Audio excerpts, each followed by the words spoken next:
चंद्रपूरमधील Hindi city high school मतदान केंद्रावर हा प्रकार उघडकीस आला। याबाबत सविस्तर माहिती पुढील प्रमाणे।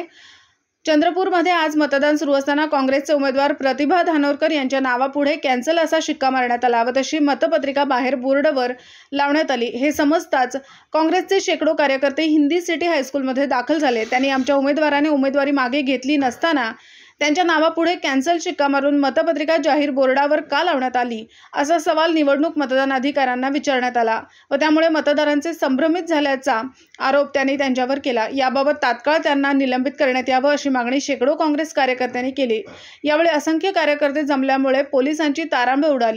काँग्रेसच्या कार्यकर्त्यांनी तात्काळ निवडणूक निर्णय अधिकाऱ्यांना निलंबित करावे, सुधीर मुनगंटीवार मुर्दाबाद अशा घोषणा देऊन परिसर दणाणून सोडला आणि भाजप सरकारचा ईव्हीएम मशीन घोटाळा असल्याचे कार्यकर्त्यांनी सांगितले। याबाबत तात्काळ कारवाई व्हावी, हा ईव्हीएम मशीन घोटाळा बाहेर काढावा अशी काँग्रेस कार्यकर्त्यांनी मागणी केली।